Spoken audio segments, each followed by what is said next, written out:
Hello everybody, welcome back once again to the Lord of the Rings, the Third Age walkthrough.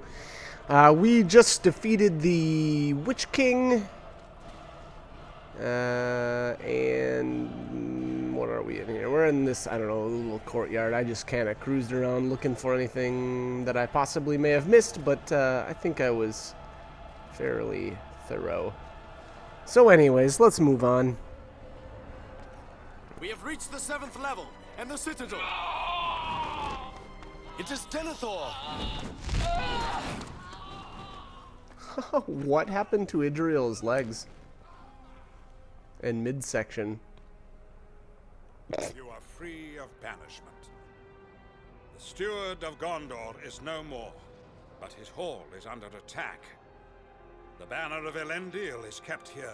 You must claim it. That is awesome. So as you can see, I ran into yet another odd bug. I think there's, or actually I've seen a video of some odd graphical issues inside this area as well. It's never happened to me, but it was kind of neat. It was very strange, actually. Anyways, all right. So this is the Minas Tirith throne room, and I've read some different stuff on how this, I don't know, all goes down, or how this area kind of works.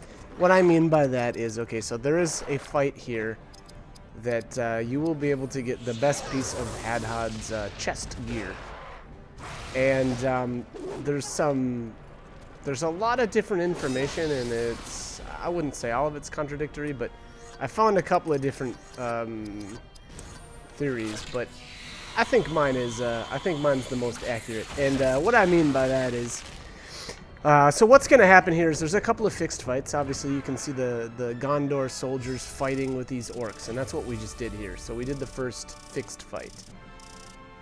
And I believe the reward here, yep, alright, so we get a sword for Barethor, that's cool. And then, I think I waited to equip everything until the very end, because there's a ton of gear in this room. I believe there's a total of 4 treasure chests. Let's see, there was 1, 2, 3, I see 4, 5 if you count the orc in the back, fixed battles. And then there is 1 random encounter that you get gear from as well. Okay, and that's the important thing. That's where the, I guess, conflicting information I've run across is in dealing with the random encounter. I've read a couple of different things. One of them said, hey, you know, you need to do 3 random encounters. Here you go. So there's your second fixed encounter reward there. That's Idriel's Pauldrons. Anyways, I've read 3 random encounters in the Minas Tirith throne room and you'll get Hadhod's armor. I've read 4. I've read you can to get it if you do all the fixed battles first. And all of that I actually found to be completely untrue. The only thing that I could see concrete, and I actually tested this multiple different times, was there's no order. You can do 3 of the fixed fights, and then the random fights if you want to get the chest piece for Hadhod. In this case, we did all of the fixed fights other than the final the final one at the throne, because there is a goblin up there just kind of hanging out. And anyway, so I did the 4 fixed fights, and then I did a couple of the random fights. And so again, the thing that you have to know, and this is actually the key, in my experience here, it's not a certain number of fixed fights that you have to do. It's actually a certain formation that you have to get into. And I will point that out once we actually get to it.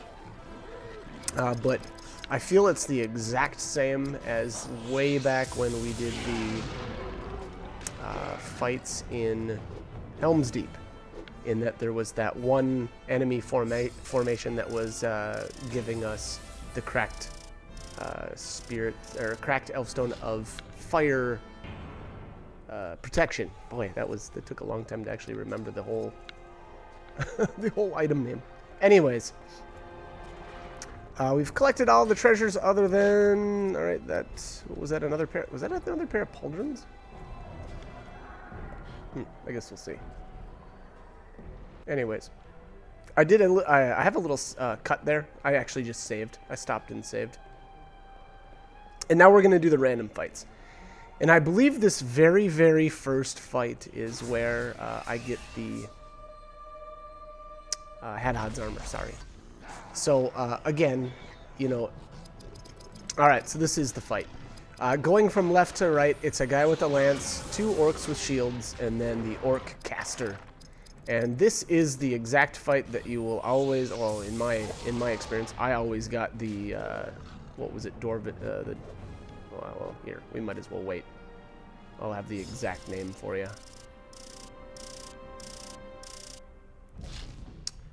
Dwarven Mithril Scale Mail Hauberk. So there it is. Again, I didn't, you know, it wasn't 3 fights. That was literally 1. That was my very first random encounter in here. So again, it doesn't have anything to do with how many random encounters you do. It's that specific enemy formation you have to run into. In all the other attempts I did on this, I never got it with anything else. I went to sometimes I got it on my 5th, random encounter. Sometimes I got it in the 6th, and I just got lucky because I got like formations like this. And again, because this is not the correct formation. This is a Lancer guy first. Yep, the Lance dude, and then 3 of the what are these called? Easterling sword warriors or whatever. But anyways, again, look for that specific formation there. If your mileage is different than mine, let me know. Toss that in the comments. But as far as I can tell, I always obtained it from that exact formation the first time. Obviously, you're not going to get multiple hauberks for him, even if you run into the same formation, because there is no duplication of equipment in this game, main pieces that is. You can get all the duplicates of the Elfstones that, to your heart's content, but the gear, the main pieces do not duplicate. So again, you won't obtain any more. You can cruise around here as many times as you want, but as far as I could tell, that was the only item in here too. So yeah, but that's it. That's again, there was no other rewards for this area. That's literally the only one. So just to sum it up, I guess, total in this game, I only ever obtained 2 pieces of gear from random encounters. Everything else was fixed, and by the 2 items that I'm referring to is obviously the hauberk that we just got, and the cracked Elfstone of Fire Enhancement way back in Helm's Deep. So, I guess take that information however you will. I really suspect that those 2 battles, I feel like they were meant to be fixed encounters, or rewards for fixed encounters, but something, didn't end up getting programmed right or whatever. So again, they ended up, unfortunately be random. But is it important? No, not really. I guess as long as you're watching this and you know how to get it, you should be good to go. Anyways, this is actually a really good place to level as well. I guess I actually wanted to kind of point that out. Reason being, it seems to me the Easterlings are worth quite a bit of experience. To be honest, they have a lot of health, so unless you are, I mean, to be honest, I wouldn't suggest, if you, okay, so if you've got like the lofty goal of trying to get to level 99 or something, I would not do it on your first playthrough. I would do it, maybe have a save here. Well, actually, you don't need to save here. I guess technically you could save at the very end of the game and then get your Elfstone rewards from the final battle or from the final evil mode. But you know, I guess if you want to level, if you're gonna try to hit level 99, I would suggest maybe doing it here. Again, it's a fairly decent place to level, although you will get a huge power spike with your spirit powers if you wait, you know, until the end where you can get the elf stones, you know, again from the final Evo mold. So, you know, I guess just tossing it out there. You know, if you want to do it, go ahead. If not, you know, don't bother. You certainly do not need to be at level 99. I'm not sure what level you could, like, I don't know what the lowest level possible to beat the game. I'm not really sure. But, yeah, anyways. Let's keep rolling. We're about done here. There might be one more random encounter, but you can see all the different enemy formations in this area, so it's easy to see why there's confusion on how to obtain that chest piece. You know, again, there's just a lot of different combinations. You know, sometimes, yeah, sometimes it will be your third formation, or sorry, your third random encounter. But you know, that would just mean that it lined up, you know, perfectly with that formation. Just happened to be your third random fight. Anyways, yeah, here's the formation again. And you'll see for sure this time we won't get the Hauberk because, again, like we stated earlier, the equipment doesn't duplicate in this game, you know, other than elf stones. So, anyways, yeah, we will get this fight done, and I believe I save once more, and then I kind of continue on, just because I, you know, didn't feel like there was any need to really stay. My characters were, in all honesty, it's a great place to level, but to be honest, my character's are already pretty over leveled the way it is. I think I'm in my 70s here, 70 to 75, somewhere around in there. You know, I fully would expect on a normal playthrough to not, you know, I guess be that leveled. Maybe 50s, somewhere in there. Oh, that's what I'd guess. All right, so there you go. That was the reward list, and no Hauberk. So it is time to move on. Oh, actually, yeah, we gotta equip all of our goodies from this place. I forgot about that. All right, so a new pair of Vam braces, Numenorian Brooch of Command. That thing is amazing. 17 dex, 13 speed. That's a huge armor reduction from what I'm using. And that's the unfortunate thing with Elagast, is he gets a lot of his armor out of this piece of gear. You know, his I guess his upper and lower are pretty good defense wise, but you know, typically I like the accessories in this game because they tend to, you know, have mostly stats as opposed to armor, but not in his case, unfortunately. All right, let's see here. Rivendell Pendant of Sanctuary. I think I end up equipping that. At least that's my guess. I mean, 14 spirit and 11 speed. The dex I don't really care about, but that is nice, to be honest. Yeah, there we go. So I went with that because the spirit was just crazy on that. All right, new chest piece. And a new sword. Again, you know, if your Barathor is physical based, definitely, you know, that's gonna probably that's gonna be something you'll probably want to equip, just because of the sheer damage on it. I think that's the best. Yeah, I'm pretty sure that's the best sword right now. All right, what else we have? Straight upgrade on the pauldrons for Eoden. Numenorian Pin of Command. This has got really good stat distribution on it, but it didn't have any like resistances, so I don't think I used that. And Rohirrim Mithril Helm of the Great Hall.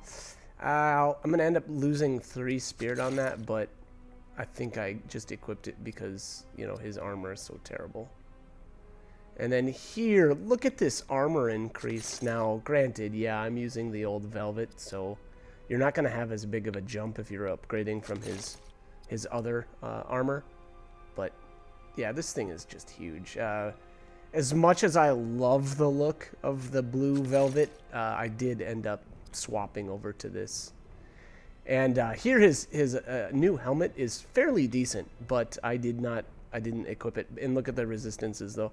Slash, pierce, and blunt. Those are really nice resistances to get on a helmet. So to be honest, this thing is amazing.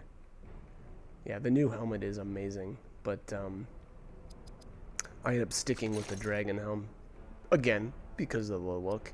I mean, it's awesome. That's the coolest helmet I've ever seen in any game, so I gotta leave it equipped. Which, I don't know. Again, you know, normally I've mentioned it a couple of times, but in any other game, especially like an MMO, if I'm playing an MMO, I don't care what my character looks like. I go full on stats. You know, I want to be able to do my job as well as I can. But in this, you know, we're over leveled. Our damage is ridiculous. So we might as well look good doing it. But anyways, let's move on. Let's get this area taken care of. And I believe we get the matching bottom piece right here. So it's actually kind of cool. You get a new really high armor rating couple of pieces for Hadad right there. There it is. Dorvid Mithril Scale Mill. Beast! You shall not defile the kings of Gondor. Begone!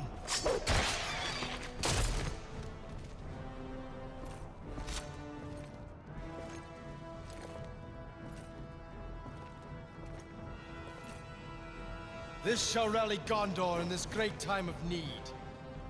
Corsair ships are coming, but Aragorn stands upon the prow. We shall carry the day yet.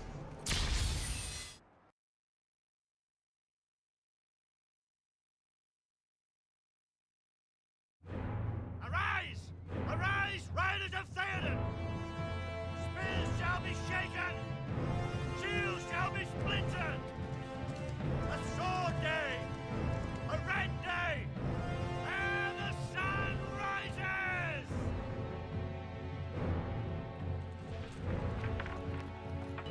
Ride now! Ride now! Ride! Ride for ruin and the world's ending! Death!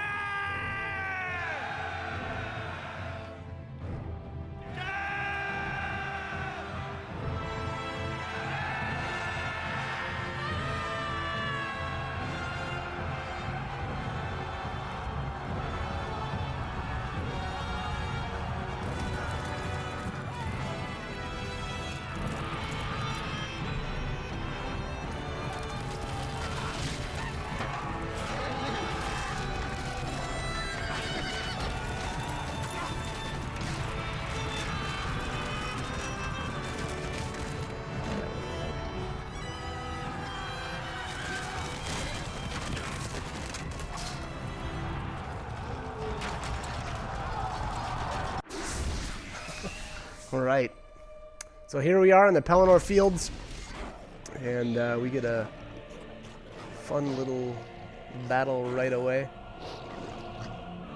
Pretty easy. What is this, an archer? Two archers, actually, and a dude with a shield. Yeah, let's just crush these turds. Oh, okay. My. Actually survived that. That's impressive. And they even lived through the damage, damage over time effect.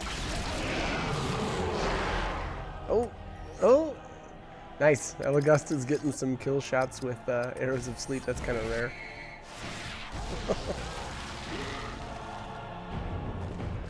All right. Anyways, boy, wow, this video went by really fast. Holy crap. And we got a shield for Aedan. So, actually, I'm probably going to equip this stuff. Let's see here. Hadad 432. Yeah, look at that, that armor increase. That's another, like, 50 armor. But again, you know, that's because we're upgrading from the blue velvet. So anyways, you know what? I'm going to cut this video here. So like, comment, subscribe, whatever you guys want to do. Hope these guys are helpful though, and hope you join me for more. All right, thanks for watching.